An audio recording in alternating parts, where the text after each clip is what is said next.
Hello everyone, কেমন আছেন আপনারা সবাই? আশা করছি সবাই খুব ভালো আছেন। রিসেন্টলি আপনারা জেনে থাকবেন যে ইরান এবং ইসরায়েলের মধ্যে যে যুদ্ধের তৎপরতা সেটা কিন্তু তুঙ্গে রয়েছে। রিসেন্টলি ইরান মিসাইল অ্যাটাক করেছে ইসরায়েলের উপরে এবং প্রায় 180 খানা ব্যালিস্টিক মিসাইল ইসরায়েলের উপর অ্যাটাক করেছে, কিন্তু ইসরায়েলের 3 লেয়ার এয়ার ডিফেন্স সিস্টেম সেই অ্যাটাককে কোনোভাবে প্রিভেন্ট করতে পারেনি। সো ডিটেলসে দেখবো কিভাবে ইরান পসিবল করলো ইসরায়েলের এয়ারবেস গুলোকে অ্যাটাক করার, এবং ইরানের কাছে কোন কোন মিসাইল রয়েছে যার মাধ্যমে ইরান ইসরায়েলকে ইজিলি অ্যাটাক করতে পারছে, কোনো এয়ার ডিফেন্স সিস্টেম তাকে প্রিভেন্ট করতে পারছে না। এবং তার সঙ্গে সঙ্গে এটাও জানবো যে ইসরায়েলের এয়ার ডিফেন্স টেকনোলজি কেমন রয়েছে, কেমনভাবে তারা সমস্ত মিসাইলকে প্রিভেন্ট করছে। এতদিন ধরে যুদ্ধ হচ্ছে, একটা মানুষের মৃত্যুর খবর ইসরায়েল থেকে আসছে না, কেন সেটা পসিবল হচ্ছে। সো ডিটেলসে সবকিছু আপনাদের সঙ্গে ভিডিওর মাধ্যমে শেয়ার করব। ভিডিওটা ভালো লাগলে লাইক করে দেবেন, চ্যানেলটাতে নতুন হয়ে থাকলে সাবস্ক্রাইব করে দেবেন এবং এই ধরনের ইন্টারেস্টিং নিউজগুলোকে শেয়ার করতে ভুলবেন না। দেখুন, রিসেন্টলি ইসরায়েলের 3টে এয়ারবেস, একটা এয়ারবেসের নাম রয়েছে ইনেভাতিম এয়ারবেস, তার সঙ্গে সঙ্গে আমরা যদি দেখি হচ্ছে আলনফ বলে একটা এয়ারবেস রয়েছে, সেই এয়ারবেসেও অ্যাটাক করা হয়েছে। এছাড়া মোসাদের হেডকোয়ার্টারও কিন্তু এই মুহূর্তে টার্গেটের মধ্যে রয়েছে। এখানে প্রায় কয়েক কোটি, কয়েক হাজার কোটি টাকার বিভিন্ন হচ্ছে জেট বিমান, বিভিন্ন ধরনের যুদ্ধ বিমানগুলো রাখা ছিল, সেগুলো কমপ্লিটলি ডেস্ট্রয় হয়ে গেছে। এবং যেটা ইসরায়েলের ইতিহাসে প্রথমবার এরকম হচ্ছে যে কোনো ব্যালিস্টিক মিসাইল ইসরায়েলকে অ্যাটাক করতে সক্ষম হচ্ছে। কারণ কি, ইসরায়েলের কাছে এত বড় এয়ার ডিফেন্স টেকনোলজি থাকা সত্ত্বেও ইসরায়েল কোনোভাবে ইরানের ওই ব্যালিস্টিক মিসাইলগুলোকে প্রিভেন্ট করতে পারেনি। কেন? কারণ হচ্ছে ইরানের কাছে একটা মিসাইল আছে, ইরানের যে ব্যালিস্টিক মিসাইলটা রয়েছে তার নাম রয়েছে ফাতে-2। আপনারা জানেন এই ফাতে-2 বেসিক্যালি ফাতে-1 এর একটা আপডেটেড ভার্সন।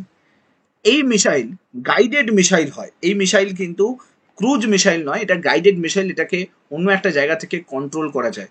তো যেহেতু এই মিসাইল গাইডেড মিসাইল হয়, তো তার জন্য যতই আয়রন ডোম হোক বা ইসরায়েলের এয়ার ডিফেন্স সিস্টেম হোক, সেখান থেকে যে মিসাইলগুলো ছোড়া হচ্ছে প্রিভেন্ট করার জন্য, তাদেরকে কনফিউজ করে কোনোভাবে কিন্তু ইসরায়েলে ঢুকতে সক্ষম হচ্ছে।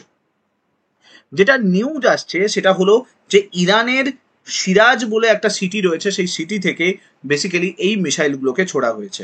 এবং যেটা বলা হচ্ছে 180 খানা ব্যালিস্টিক মিসাইল, আপনারা বুঝতে পারছেন, 180 খানা ব্যালিস্টিক মিসাইল, তাও আবার গাইডেড ব্যালিস্টিক মিসাইল ইসরায়েলের উদ্দেশ্যে হচ্ছে অ্যাটাক করা হয়েছে। এবং সেই 180 খানা ব্যালিস্টিক মিসাইলের মধ্যে অনেকগুলোকেই ইসরায়েল প্রিভেন্ট করতে পেরেছে। বলা হচ্ছে যে 10 থেকে 15টা ব্যালিস্টিক মিসাইল 3টে জায়গাতে অ্যাটাক করে, 3টে এয়ারবেস, ইসরায়েলের 3টে এয়ারবেসে অ্যাটাক করে। এবার যদি আমরা এই ব্যালিস্টিক মিসাইলগুলো সম্বন্ধে ভালো করে একটু ডিটেলসে দেখি যে এটা কিভাবে সম্ভব হয়েছে, তাহলে আমরা একটু দেখতে পাবো যে ইরানের কাছে একটা যে ব্যালিস্টিক মিসাইল রয়েছে যেটা হচ্ছে ফাতে-2, সেই যে ব্যালিস্টিক মিসাইল, তার ওয়ার হেড কিন্তু সামনের দিকে আমরা দেখতে পাই এবং তার ওজন প্রায় 760 কেজি থেকে 1200 কেজির কাছাকাছি ওজন থাকে। এবং এই ব্যালিস্টিক মিসাইল পুরো 90 ডিগ্রি অ্যাঙ্গেলে ছোড়া হয়, পুরো 90 ডিগ্রি অ্যাঙ্গেলে এটাকে লঞ্চ করা হয়। এবং সব থেকে ভালো জিনিস যেটা, এই ব্যালিস্টিক মিসাইলের মধ্যে এত সুন্দর টেকনোলজি আছে যে যেটা অ্যাটমসফিয়ারের বাইরে, অর্থাৎ পৃথিবীর বাইরে বেরিয়ে যায়, এবং তার সত্ত্বেও সে কিন্তু ইরানের সঙ্গে কন্ট্যাক্ট রাখতে পারে। এবং পৃথিবীর বাইরে বেরিয়ে যাওয়ার পরে এটা যখন পরে আবার যখন পৃথিবীতে প্রবেশ করছে, তখন কিন্তু আর মিসাইলটা পৃথিবীর মধ্যে প্রবেশ করে না, শুধুমাত্র ওয়ার হেড পৃথিবীর মধ্যে প্রবেশ করে। অর্থাৎ বুঝতেই পারছেন, একে প্রিভেন্ট করা এতটা ইজি ব্যাপার নয় কিন্তু, কারণ যখনই সে অ্যাটমসফিয়ারে ঢুকছে তখন খুব সূক্ষ্ম একটা অংশ দেখা যাবে, পুরো মিসাইলটা গায়েব হয়ে যাবে, শুধু মিসাইলের যেটা ওয়ার হেড থাকবে সেটাই কিন্তু পৃথিবীর মধ্যে ঢুকবে। এবং যার কারণে একে ইজিলি কিন্তু দেখা সম্ভব নয়। এবং যেটা বলা হচ্ছে, এই যে ছোট্ট ওয়ারহেড রয়েছে, এর মধ্যে মাল্টিপল ওয়ারহেড লুকিয়ে থাকে, একসঙ্গে 15টা 20টা করে ওয়ারহেড কিন্তু লুকিয়ে রাখা হয়। এবং সব থেকে ভালো যেটা, এটা যখনই অ্যাটমসফিয়ারে ঢোকে তখন এটা বিভিন্ন অংশে ভাগ হয়ে যায় এবং অসংখ্য টুকরো টুকরো অংশে ডিভিশন হয়ে যায়। যার কারণে কোনো এয়ার ডিফেন্স টেকনোলজির কাছে পসিবল হয় না যে অ্যাকচুয়াল ওয়ারহেড কোনটা সেটাকে খুঁজে বের করা। তো এর ফলে এটা পুরো হচ্ছে অ্যাটমসফিয়ারে ঢুকে পড়ে, এবং যার কারণে বিভিন্ন মিসাইল, যেটা এয়ার ডিফেন্স মিসাইল আছে, সেই মিসাইল এটাকে প্রিভেন্ট করার চেষ্টা করলেও কিছু কিছু ওয়ারহেড অ্যাটাক করতে সক্ষম হয়। এবার যদি আমরা এই ফাতে 2 কে দেখি, এই ফাতে 2 এই ফাতে 1 এর আপডেটেড ভার্সন, বুঝতেই পারছেন ফাতে 1 একটা হাইপারসোনিক ব্যালিস্টিক মিসাইল ছিল, সেটাকে আরো অ্যাডভান্স করে এরা হাইপারসোনিক গাইডেড ভেহিকেল বানিয়ে দেয়। অর্থাৎ হাইপারসোনিক হতে হবে, অর্থাৎ এর যে স্পিডটা সাউন্ডের স্পিডের 10 গুণ স্পিডে যায়, এবং তার সঙ্গে সঙ্গে এটাকে ইরান থেকেই কন্ট্রোল করা যাবে, অর্থাৎ গাইড করা যাবে। এবং যেটা সব থেকে মডার্ন টেকনোলজি, যেটা এটা পুরোটা অংশ যায় না, এটা অ্যাটমসফিয়ারের বাইরে গিয়ে ডিভিশন হয়ে যায় দুটো পার্টে, অর্থাৎ যেটা ওয়ার হেড সেটাই শুধুমাত্র অ্যাটাক করে। এবং এটার যে রেঞ্জ যদি দেখি, এর রেঞ্জ হচ্ছে প্রায় 1500 কিলোমিটারের কাছাকাছি রেঞ্জ আছে, এবং এটা পৃথিবীর বাইরে গিয়ে তারপরে আবার অ্যাটমসফিয়ারে ঢুকে ওই দেশের অ্যাটমসফিয়ারে ঢুকে কিন্তু অ্যাটাক করে। তার মানে ইরান থেকে বেরিয়ে গিয়ে এটা পৃথিবীর বাইরে বেরিয়ে আসে, অ্যাটমসফিয়ারের বাইরে বেরিয়ে আসে, যার কারণে অনেক সময় যেটা এয়ার ডিফেন্স টেকনোলজি যেটা রয়েছে সেই টেকনোলজি কোনোভাবে কমিউনিকেট করতে পারে না, কোনোভাবে বুঝতে পারে না যে কোনো একটা মিসাইল আসছে। তারপরে যখন সেটা আবার অ্যাটমসফিয়ারে ঢোকে তখন কিন্তু সেখানকার যে এয়ার ডিফেন্স টেকনোলজি আছে তারা কিন্তু বুঝতে পারে এবং তারপরে গিয়ে অ্যাটাক করার চেষ্টা করে, কিন্তু ততক্ষণে সময় অনেক পেরিয়ে যায়, কারণ স্পিড প্রায় 5 থেকে 10 গুণ সাউন্ডের বেশি স্পিডে কিন্তু চলছে। এরকম এরকম সেম হাইপারসোনিক গাইডেড ভেহিকেল বা গাইডেড মিসাইল যদি দেখেন, এরকম বহু কান্ট্রির কাছে আছে। যেরকম চায়নার কাছে রয়েছে, আমরা দেখতে পাই চায়নার কাছে, ইউএস এর কাছে, ফ্রান্সের কাছে, রাশিয়ার কাছে, এদের সবার কাছে কিন্তু এই ধরনের মিসাইল কিন্তু আছে। এই মিসাইলের ক্ষমতা এতখানি যে পুরো ইরান যদি চায়নার উপরে, চায়না থেকে যদি ইউএস পর্যন্ত যদি যায়, বা ইউএস যদি কখনো চায়নাকে অ্যাটাক করে, তো জেনে রাখুন ইউএস এর কাছে যে এই যে মিসাইলটা রয়েছে, এই যে গাইডেড মিসাইলটা রয়েছে, এর ক্ষমতা এতখানি যে 18 মিনিটে চায়নাতে গিয়ে অ্যাটাক করতে সক্ষম হবে। তার মানে ভাবুন যে স্পিড কতখানি থাকে। এবং প্রত্যেকটা এই হাইপারসোনিক মিসাইল এ কিন্তু অ্যাটমসফিয়ারের অক্সিজেনকেই কিন্তু কি করে, অ্যাজ এ ফুয়েল হিসেবে ইউজ করে, এবং এর মধ্যে হাইড্রোজেন ফুয়েলও থাকে এবং কম্বাসন ইউনিট থাকে। এবং জেনে রাখুন যখন এটা অ্যাটমসফিয়ারে থাকে তখন সেটা অ্যাটমসফিয়ারের অক্সিজেনকে ইউজ করছে, যখন সেটা অ্যাটমসফিয়ারের বাইরে চলে যাচ্ছে অর্থাৎ পৃথিবীর বাইরে চলে যাচ্ছে তখন হাইড্রোজেন ফুয়েলকে ইউজ করছে। তো মানে হিউজ টেকনোলজিকে এখানে বিল্ড আপ করা হয়। এরকম যদি আমরা হাইপারসোনিক মিসাইল দেখি, সেরকম চায়নার কাছে হাইপারসোনিক মিসাইল আছে ডনজেফেং বলে, ডনজফেং যেটা রয়েছে চায়নার হাইপারসোনিক মিসাইল। এছাড়া যদি আমরা ইসরায়েলের দেখি, ইসরায়েলে অ্যারো 3 যে মিসাইল রয়েছে সেটা কিন্তু মিসাইল দেখতে পাই। ইউএস এর কাছেও কিন্তু এজিএম অ্যারো 3 এই মিসাইলটা ইউজ করা হয়। সব থেকে হাইয়েস্ট স্পিডওয়ালা যদি কোনো মিসাইল দেখতে পাওয়া যায় হাইপারসোনিক মিসাইল, সেটা আছে রাশিয়ার কাছে কিনজাল মিসাইল। কিনজাল মিসাইল এতটা খতরনাক হয় এবং এত স্পিড গেইন করে যেটা চোখের পলক না মারতে মারতে একটা কান্ট্রিকে অ্যাটাক করতে পারে। রাশিয়া থেকে আমেরিকা এই কিনজাল মিসাইল মাত্র 5 মিনিট 7 সেকেন্ডে পৌঁছে যেতে পারবে, এতখানি স্পিড এই কিনজাল মিসাইলের থাকে। কিন্তু এই সমস্ত মিসাইল জেনে রাখুন ইরানের কাছে কিন্তু নেই। ইরানের কাছে ফাতে মিসাইল রয়েছে যার স্পিড কিন্তু এতটা নয়, তার সত্ত্বেও ইরানের মিসাইল ইসরায়েলের এয়ার ডিফেন্স টেকনোলজিকে প্রিভেন্ট করে, ভেদ করে ইসরায়েলে গিয়ে অ্যাটাক করে। এবার আমাদেরকে বুঝতে হবে যে 180 খানা ব্যালিস্টিক মিসাইল যদি ইসরায়েলের উপর পড়তো তাহলে ইসরায়েলের সিচুয়েশন ভাবুন কতখানি ধ্বংস হতে পারত। কিন্তু একটা মানুষের মরার খবরও আপনি পাবেন না, একটা মানুষের মৃত্যুর খবরও আপনি পাবেন না ইসরায়েলের কাছে। কেন না, ইসরায়েল এই পুরো 180 খানা ব্যালিস্টিক মিসাইলকে প্রিভেন্ট করতে পেরেছে। মাত্র 5 থেকে 7 খানা মিসাইল অ্যাকচুয়াল এয়ারবেসে অ্যাটাক হয়েছে। তো কিভাবে সম্ভব হয়েছে, ইসরায়েলের কাছে কোন টেকনোলজি আছে, তো চলুন দেখে নেওয়া যাক। দেখুন ইসরায়েলের কাছে সব থেকে most important missile defence technology যেটা রয়েছে তার নাম হচ্ছে অ্যারো মিসাইল ডিফেন্স সিস্টেম। আপনি জানবেন না, এই অ্যারো মিসাইল ডিফেন্স সিস্টেম পুরো ইসরায়েলকে ফাস্ট প্রোটেকশন প্রোভাইড করে।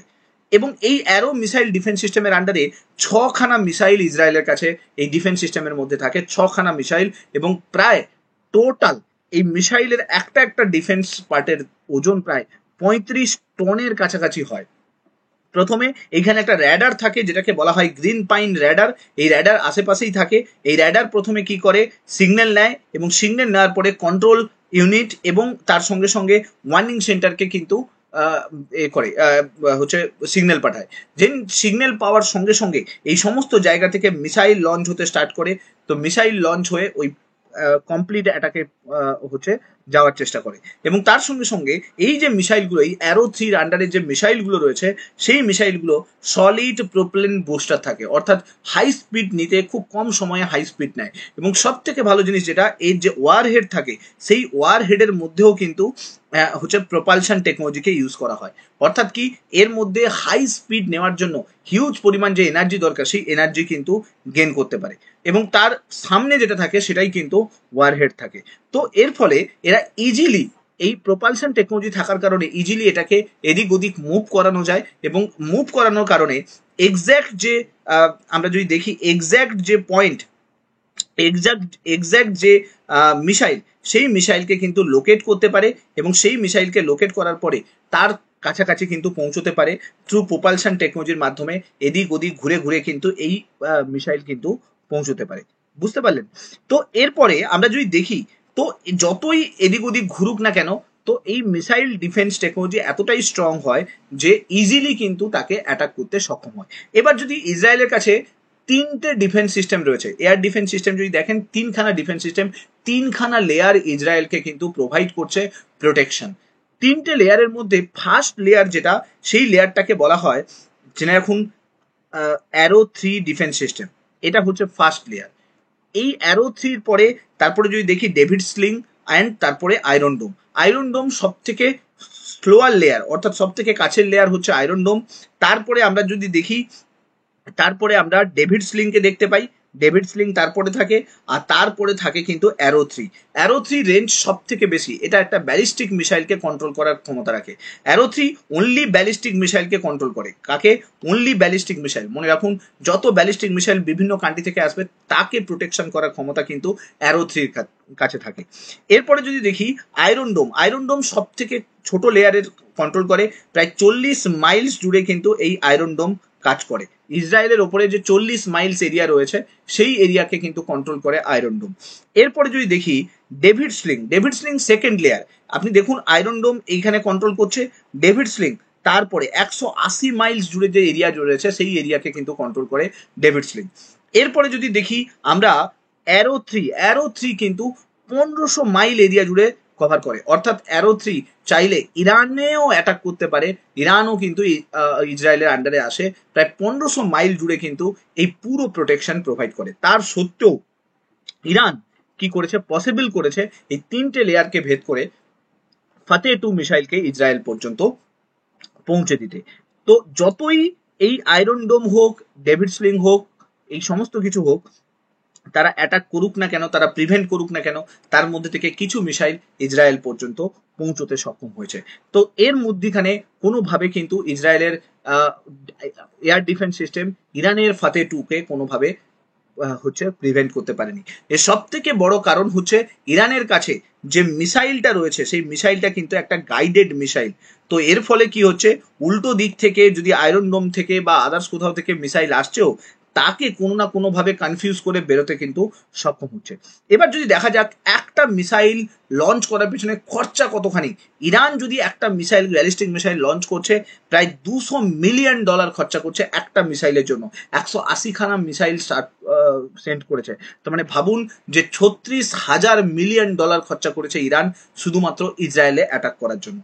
কিন্তু সেই জায়গায় দাঁড়িয়ে যদি আমরা আয়রন ডোমের দেখি বা আইডিএফ টেকনোলজি যদি আমরা ইসরায়েলের দেখি, তো ইসরায়েল এয়ার ডিফেন্স টেকনোলজির মাধ্যমে $1 বিলিয়ন খরচা করছে ওই 180 হচ্ছে ব্যালিস্টিক মিসাইলকে প্রিভেন্ট করার জন্য। $1 বিলিয়ন খরচা করেছে।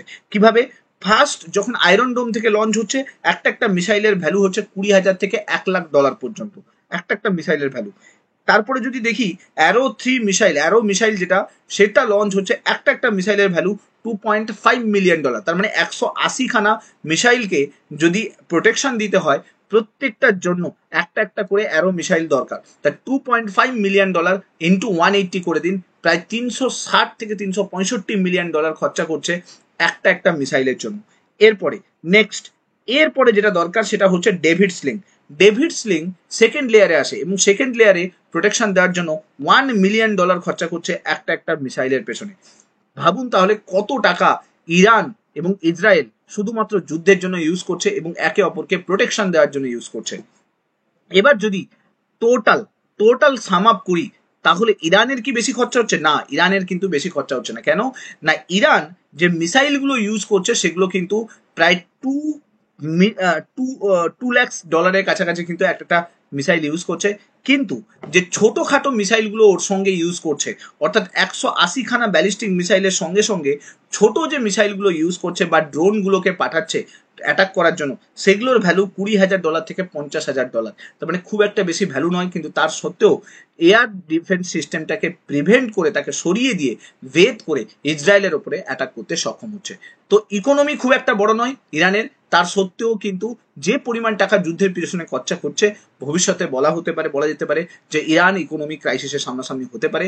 ঠিক একইভাবে ইসরায়েলও কিন্তু সেম ভাবে পরবর্তীকালে ইকোনমিক ক্রাইসিসের সামনাসামনি হতে পারে যদি এই সেম প্রসিডিওর চলতে থাকে। তাই যতই আয়রন ডোম হয়ে যাক, ডেভিড স্লিং হয়ে যাক, আর অ্যারো 3 হয়ে যাক, যাই হয়ে যাক না কেন, যখন হিউজ পরিমাণ ব্যালিস্টিক মিসাইল একসঙ্গে ছুটে আসবে, তখন কারুর পক্ষে সম্ভব নয় সেটাকে অ্যাটাক করা, সেটাকে প্রিভেন্ট করা।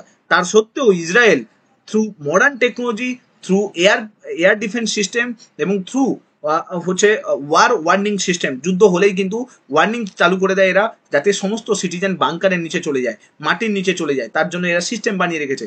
এই পুরো সিস্টেমের জন্য ইসরায়েলে এই এখনো পর্যন্ত স্টিল নাও ইসরায়েলে এত কিছু হয়ে যাওয়ার পরেও একটা মানুষের মৃত্যুর খবর আপনি খুঁজে পাবেন না। সো হোপফুলি বুঝতে পারলেন পুরো ভিডিওটার মাধ্যমে আপনি শেয়ার করলাম যে কিভাবে ইরান এয়ার ডিফেন্স সিস্টেমটাকে প্রিভেন্ট করছে এবং ইসরায়েলে অ্যাটাক করতে সক্ষম হচ্ছে। ডিটেলসে আপনাদের সঙ্গে থাকলো। ভিডিওটা ভালো লাগলে লাইক করে দেবেন, চ্যানেলটাতে নতুন হয়ে থাকলে শেয়ার করে দেবেন, আর মাস্ট এরকম ইন্টারেস্টিং নিউজ পাওয়ার জন্য চ্যানেলটার সঙ্গে জুড়ে থাকতে ভুলবেন না। Thank you so much. Next ভিডিওতে আপনার সঙ্গে আবার দেখা হচ্ছে। Till then, bye by.